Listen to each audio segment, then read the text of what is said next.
जोहार झारखंड वासियों, मैं हूं आकाशदीप कुमार और आप देख रहे हैं झारखंड सर्कल। अगर आप झारखंड से हैं और झारखंड से जुड़ी हुई खबरें या पोस्ट देखना पसंद करते हैं तो झारखंड सर्कल को अभी सब्सक्राइब कर ले। अब आइए देखते हैं झारखंड से आज की बड़ी खबरें। 3 महीने में 40,000 सरकारी नौकरी। झारखंडी युवाओं के लिए सीएम चंपई सोरेन का बड़ा ऐलान। मुख्यमंत्री चंपई सोरेन ने कहा कि राज्य में अगले 3 महीने में 40,000 युवाओं के हाथ में सरकारी नौकरी होगी। इसके लिए संबंधित आयोग को नियुक्ति प्रक्रिया पूरी करने का निर्देश दे दिया गया है। निजी क्षेत्र की कंपनियों में स्थानीय युवाओं को नौकरी दिलाने के लिए अभियान चलाया जाएगा। उन्होंने कहा कि जो युवा स्वरोजगार के इच्छुक है उन्हें मुख्यमंत्री स्वरोजगार सृजन योजना के तहत आर्थिक मदद की जा रही है। गौरतलब है कि इससे पहले विभागों की समीक्षा बैठक में मुख्यमंत्री ने कहा था कि 35,000 सरकारी पदों पर भर्ती की प्रक्रिया चल रही है। उन्होंने मुख्यमंत्री स्वरोजगार सृजन योजना में कम आवेदन पर भी चिंता जाहिर की थी। जेएसएससी ने जारी किया कैलेंडर, इस महीने होगी सीजीएल की परीक्षा। जेएसएससी ने वर्ष 2024 के लिए परीक्षा का कैलेंडर जारी कर दिया है। अभ्यर्थी आधिकारिक वेबसाइट jssc.nic.in पर जाकर डाउनलोड कर सकते हैं। इस बार अगस्त माह में 2 भर्ती परीक्षाओं के परिणाम घोषित किए जाएंगे। जारी नोटिफिकेशन के मुताबिक अगस्त के दूसरे सप्ताह में झारखंड नगर पालिका सेवा संवर्ग संयुक्त प्रतियोगिता परीक्षा 2023 और झारखंड औद्योगिक प्रशिक्षण सेवा के विभिन्न व्यवसायों में प्रशिक्षण अधिकारी प्रतियोगिता परीक्षा 2023 के नतीजों का ऐलान किया जाएगा। वहीं सितंबर के पहले सप्ताह में झारखंड विद्यालय प्रशिक्षित सहायक आचार्य संयुक्त प्रतियोगिता परीक्षा 2023 निर्धारित है। ध्यान रहे, यह परीक्षा व रिजल्ट की तारीख संभावित है। आयोग की ओर से इसमें बदलाव किया जा सकता है।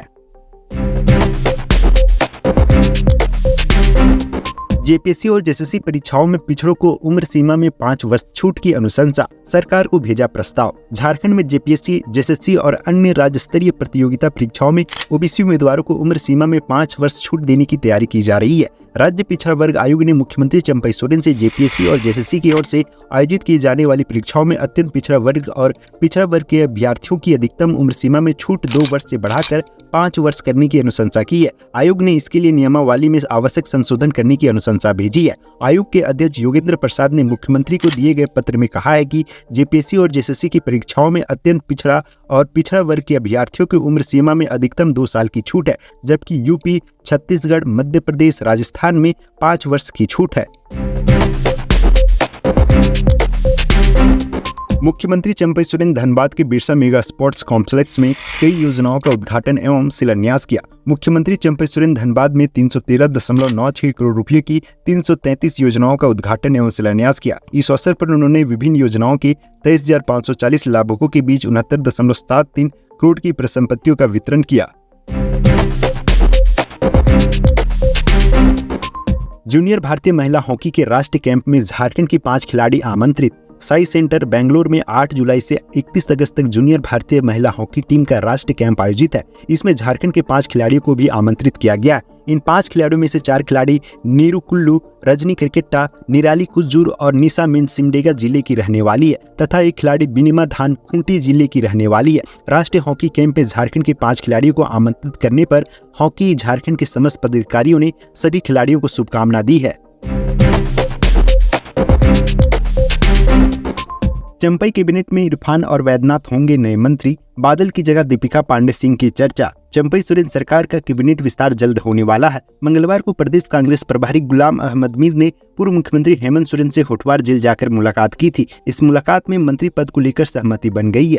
12वें मंत्री के कोटा को भी इस बार भरा जाएगा। पहले से ही 12वें मंत्री के लिए कांग्रेस और जेएमएम दोनों पार्टियां दावा कर रही थी। इसलिए चंपई सोरेन के शपथ ग्रहण के दौरान 12वें मंत्री के रूप में वैद्यनाथ राम को अंतिम समय में ड्रॉप कर दिया गया था, जिसके बाद वैद्यनाथ राम नाराज हो गए थे और इस मामले में मुख्यमंत्री ने खुद वैद्यनाथ राम को मनाया था और आगे उन्हें कैबिनेट में जगह देने का आश्वासन दिया था।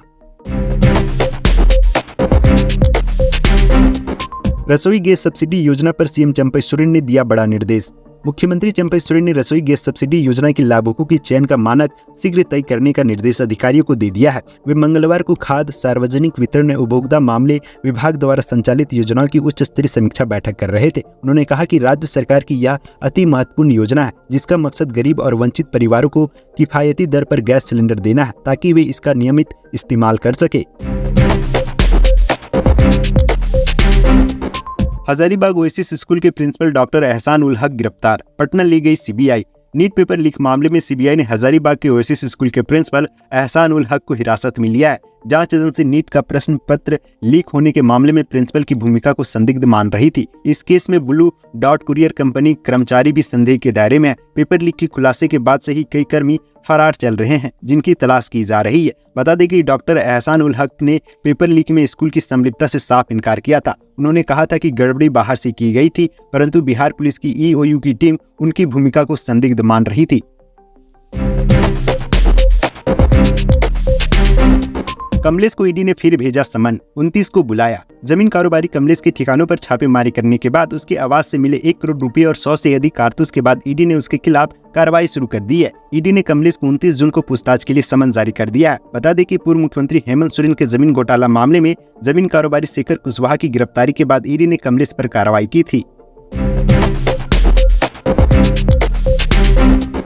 जेबी केसेस नेता देवेंद्र नाथ महतो को कोर्ट से मिली अग्रिम जमानत। झारखंडी भाषा खतियान संघर्ष समिति यानी जेबी केसेस के नेता देवेंद्र नाथ महतो को कोर्ट से अग्रिम जमानत मिल गई है। वरीय अधिवक्ता सृष्टि रंजन महतो ने इसकी पुष्टि की है। महतो ने बताया कि जुडिशियल मजिस्ट्रेट फर्स्ट क्लास अभिषेक श्रीवास्तव कोर्ट से जेबी केसेस के केंद्र उपाध्यक्ष देवेंद्र नाथ महतो की अग्रिम जमानत की याचिका स्वीकार कर ली गई है। उनके खिलाफ 21 फरवरी 2024 को प्राथमिकी दर्ज की गई थी। उनको सदर थाना में दर्ज कांड संख्या 71/22 मामले में जमानत मिली है। देवघर एयरपोर्ट पर अब लो विजिबिलिटी में भी लैंड कर सकेंगे विमान। धुंध के चलते प्रभावित नहीं होगा आवागमन। झारखंड के देवघर एयरपोर्ट पर जल्द ही कम विजिबिलिटी में भी विमान लैंड करने में सक्षम हो जाएंगे। देवघर एयरपोर्ट पर अब 550 मीटर विजिबिलिटी में भी विमान सुरक्षित लैंड कर सकेंगे। ऐसे में देवघर एयरपोर्ट ऐसा पहला एयरपोर्ट होगा जहां इतने कम विजिबिलिटी में भी हवाई जहाज उतार सकेंगे। बता दें कि आधुनिक सुविधाओं से लैस देवघर एयरपोर्ट से डे नाइट सेवा का परिचालन शुरू है। अलकतरा घोटाले के दोषी को 3 वर्ष सश्रम कारावास की सजा। Prevention of money laundering act के विशेष न्यायाधीश PK शर्मा की अदालत ने बुधवार को अलकतरा घोटाले के दोषी विजय कुमार तिवारी को 3 वर्ष सश्रम कारावास की सजा सुनाई। साथ ही 1 लाख रुपए का जुर्माना भी लगाया। इस मामले में ईडी की ओर से विशेष लोक अभियोजक शिव कुमार ने पक्ष रखा। ट्रायल के दौरान ईडी की ओर से 18 गवाह और कई साक्ष्य कोर्ट में प्रस्तुत किए गए। ईडी ने 55,42,000 रुपए के मनी लॉन्ड्रिंग के आरोप में वर्ष 2012 में केस दर्ज किया था। विजय कुमार तिवारी की कंपनी कलावती कंस्ट्रक्शन को वर्ष 2008-9 में पलामू में सड़क मरम्मत का काम मिला था। मुख्यमंत्री चंपई सोरेन ने कहा, नशा मुक्त झारखंड बनाना सरकार की प्राथमिकता। मुख्यमंत्री चंपई सोरेन ने कहा कि राज्य सरकार नशा मुक्त झारखंड बनाने के लिए प्रतिबद्ध है। राज्य सरकार विशेष जागरूकता अभियान चलाकर जन जन को नशा के दुष्प्रभाव की जानकारी दे रही है। गांव, मोहल्ला, पंचायत, प्रखंड, जिला और राज्य स्तर पर विभिन्न माध्यमों के व्यापक प्रचार प्रसार कर लोगों को मादक पदार्थों से दूर रहने की अपील की जा रही है। मुख्यमंत्री चंपई सोरेन बुधवार को मोराबादी मैदान पर आयोजित मादक पदार्थों के विरुद्ध राज्य स्तरीय जागरूकता कार्यक्रम में शामिल हुए और लोगों को नशे से बचने की सलाह दी।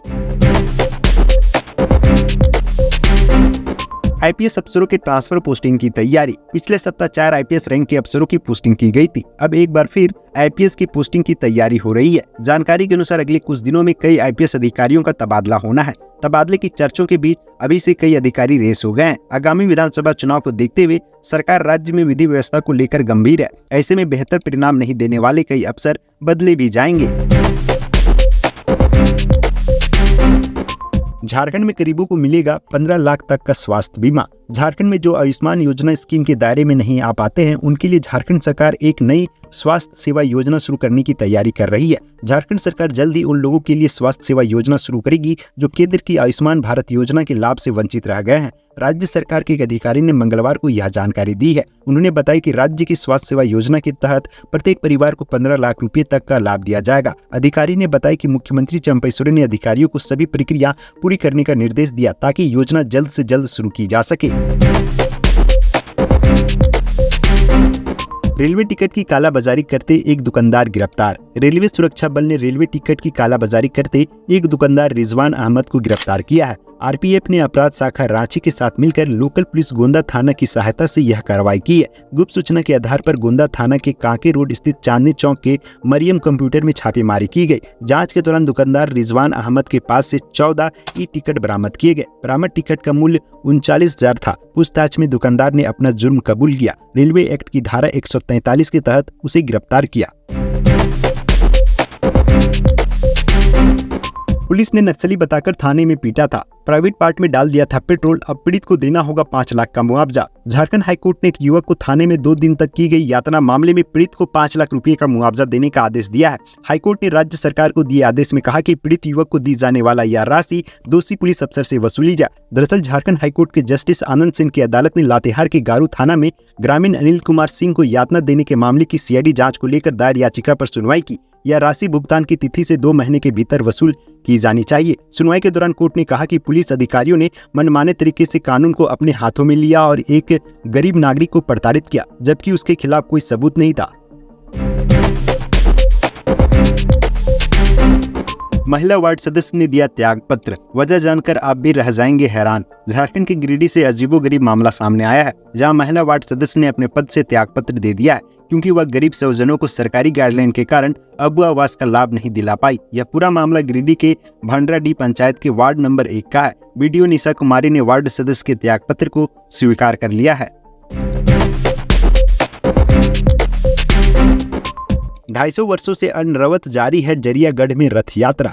रथ यात्रा का नाम आते ही लोगों के मन में उड़ीसा की पुरी का ऐतिहासिक रथ यात्रा के साथ ही रांची के जगन्नाथपुर की रथ यात्रा कौंध जाती है। लेकिन रथ यात्रा का प्रचलन सदियों से राज रजवाड़ों के यहाँ होता आ रहा है। छोटा नागपुर की पुरानी रियासत जरियागढ़ में निकलने वाली रथ यात्रा की ही बात कर ले तो पुराने राजवंश के सदस्यों का दावा है कि जरियागढ़ में लगभग 250 वर्षों से रथ यात्रा निकाली जा रही है।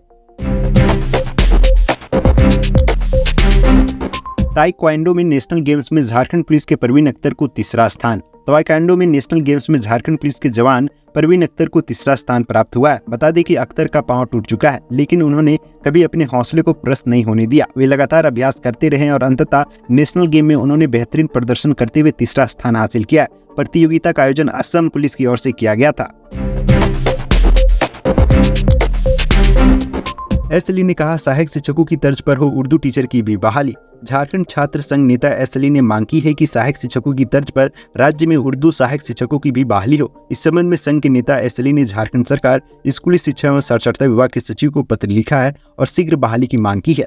पत्र में कहा गया है कि निर्देश के बावजूद उर्दू सहायक शिक्षक के 4401 पद में से 3712 पद रिक्त रह गए हैं। कक्षा 1 से 5 एवं 6 से 8 में विभाजित कर इंटर वेतनमान में ही काउंसलिंग कर शिक्षकों को चयनित किया जाए। झारखंड राज्य से आज की प्रमुख खबरें यहीं तक। इस वीडियो के बारे में कोई सजेशन या राय है तो हमें कमेंट के माध्यम से अवगत कराएं। बाकी बात आप अपना और अपने परिवार का ख्याल रखें। जोहार, जय हिंद, जय झारखंड।